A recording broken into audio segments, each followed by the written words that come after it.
मैं अपनी MSc class में आपका हार्दिक स्वागत करता हूं फिर एक बार 12th क्लास की मैथमेटिक्स को लेकर। और आज हम लेके आए हैं अगला टॉपिक सारणिक में। पहले कुछ कराए थे हमने, जो सवाल कराए थे उसके आगे।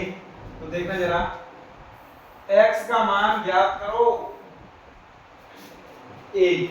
देखना जरा, इसमें x का मान ज्ञात करना है। इस यहाँ पे हमने ये 13वां प्रश्न कराया है, इससे पहले हम करा चुके हैं। यदि नए आए हुए हो तो हमारी पिछली वीडियो को जरूर अवश्य देखें। तो देखना, जरूर देखना इसमें हमें x का मान ज्ञात करना है। कैसे ज्ञात करेंगे? हमने पिछली वीडियो में बताया था, इस वाले का इसमें गुणा करेंगे। तो गुणा करेंगे माइनस के 6 का इसमें करेंगे तो 6 एकम 6x, और जब इसका इसमें करते हैं अपनी तरफ से एक माइनस लेंगे, 3 दूनी 6 बराबर 18। तो देखना जरा, माइनस के 6x बराबर 18 प्लस के 6, तो ये हो जाएगा कितना? माइनस के 6x बराबर 18 और 6 24 हो जाएंगे। कितने? 24। x का मान 24 बट्टे माइनस के 6 और 6 चौक 24, तो x का मान माइनस के 4 हो जाएगा। यही हमारा आंसर हो जाएगा। तो देखना, अगला ये वाला खावा प्रश्न जो है, सेकंड जो प्रश्न है वो क्या है? इसमें भी हमें x का मान ज्ञात करना है। कैसे ज्ञात करेंगे?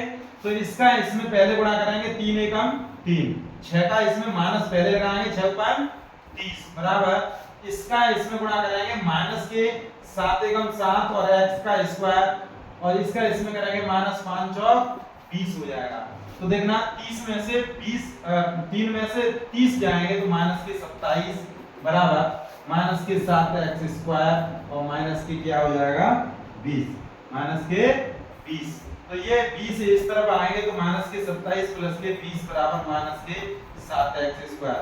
तो ये कितने बचेंगे? माइनस के 7 बराबर माइनस के 7x स्क्वायर। इस 7 से ये कट गया, x स्क्वायर बराबर यहाँ 1 बचा, x का मान कितना हो जाएगा?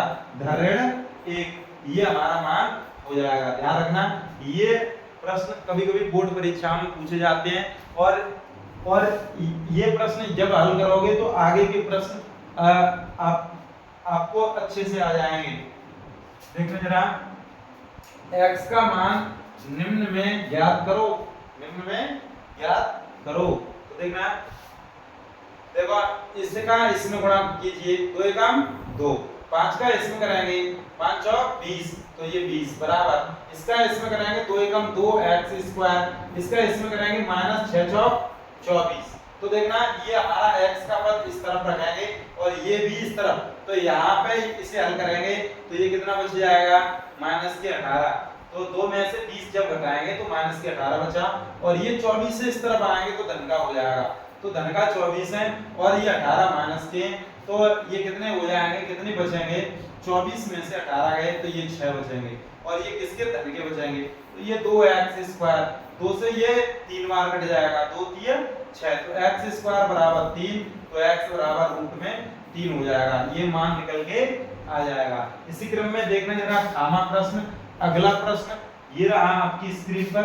इसका इसमें गुणा 6 एकम 6, और इसका इसमें करेंगे 4 दूनी 8, ये माइनस अपने तरफ से, इसका इसमें करेंगे ये हो जाएगा 4x, जब इसका इसमें करेंगे माइनस 3 दूनी 6x।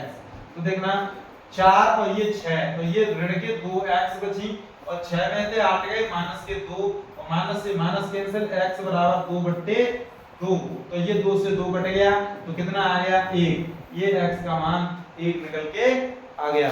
तो ये प्रश्न करते रहिए आप, और जैसे रसगुल्ला खाते हैं उसी प्रकार से आप इन प्रश्नों को हल करते रहिए, और बोर्ड परीक्षा में अच्छे से अच्छे अंक हासिल करने का प्रयास कीजिए, और अपने माँ बाप का सपना पूरा कीजिए।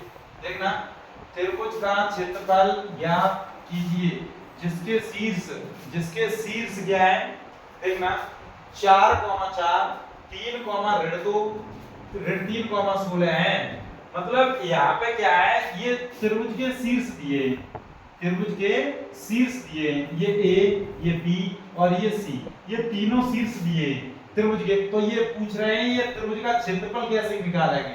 त्रिभुज का क्षेत्रफल, और वो भी सारणिक विधि से, सारणिक विधि से ज्ञात करना है।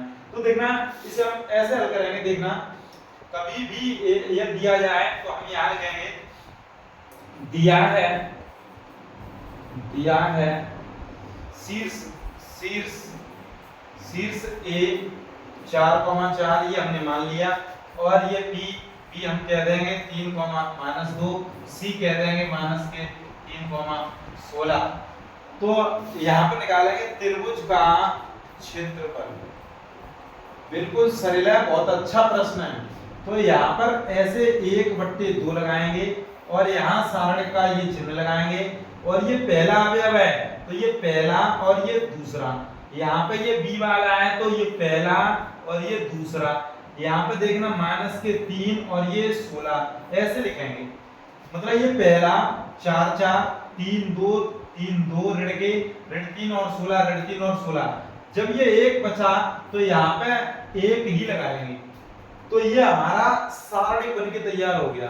अब इस सारणी का जो भी मान होगा, और ये 1/2 लगा हुआ है, इस सारणी का मान होगा वही उस त्रिभुज का क्षेत्रफल होगा।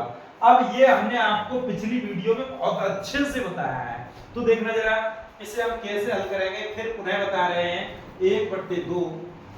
जब हम ये 4 को हल करेंगे ये धन का चिन्ह लिया जाएगा, 4 ये धन का, और इसे बंद इसे बंद करेंगे, इसे बंद करेंगे। तो जब इसका इसमें गुणा करेंगे -2, ये क्या हो जाएगा -2। जब ये बंद है 16 एकम 16 -16, और जब इसे हल करेंगे -4, और ये क्यों माइनस के आता है ये हम पिछली वीडियो में बता चुके हैं। इसे बंद, तो 1 का 3 में करेंगे 3, जब 3 का इसमें करेंगे धन हो जाएगा, 3 आ जाएगा। जब 1 को हल करेंगे 1 को ले लिया। अब जब इसे जब हल करेंगे तो इसके स्तंभ को और इसकी पंक्ति को बंद करेंगे, तो ये 16 3 48 हो जाएगा, और इसका इसमें ऋण धन और एक ऋण अपनी तरफ से लगाएंगे, 3 दूनी 6 हो जाएगा। तो देखना जरा इसे हम जो अभी हल करेंगे वही हमारा त्रिभुज का क्षेत्रफल हो जाएगा। तो ऋण के 16 और 2 कितने हो जाएंगे, ऋण के 18, माइनस के 4 गुणा 3 3 6 हो जाएंगे, प्लस 1 गुणा 48 में से 6 घटाएंगे तो ये 42 आ जाएगा। तो देखना जरा 1/2 ये हो जाएगा 72 माइनस के 72 हो जाएगा, 6 चौक 24 हो जाएगा, और ये प्लस के 42 हो जाएगा। तो देखना जरा इसे हम पहले हल करेंगे कैसे। देखो ये हम जोड़ेंगे माइनस के यहाँ पे हम हल कर रहे हैं, जैसे 1/2 यहाँ हल करते हैं। देखना जरा 1/2 और हमारा क्या है, ये 72 और 24 को जोड़ेंगे तो देखना 4 और 2 6, 4 और 2 6, 7 2 9, कितने हो गए 96, और वो भी माइनस के, और ये कितने प्लस के 42 हैं। तो ये घट जाएंगे 1/2, और ये माइनस के बचेंगे कितने, 6 में से 2 गए 4 बचे, 9 में से 4 गए 5, 54 बचे। इससे ये 27 बार घट जाएंगे, तो ये बचा हमारा माइनस के 27। और कभी भी क्षेत्रफल माइनस का होता नहीं है, कभी भी क्षेत्रफल माइनस का होता नहीं है। तो ये इकाई इतना आ गया 27 इकाई। तो आता है त्रिभुज का क्षेत्रफल कितना है, त्रिभुज का क्षेत्रफल कितना है 27 इकाई। ये हमारा आंसर हो गया। तो इसी क्रम में इस प्रकार से आप त्रिभुज के शीर्ष दिए हों तो त्रिभुज का क्षेत्रफल ज्ञात कर सकती हो। इसी क्रम में हम अगला प्रश्न और कराएंगे। अगला प्रश्न, त्रिभुज का क्षेत्रफल ज्ञात करो जिसके शीर्ष 2,7 1,1 10,8 हैं।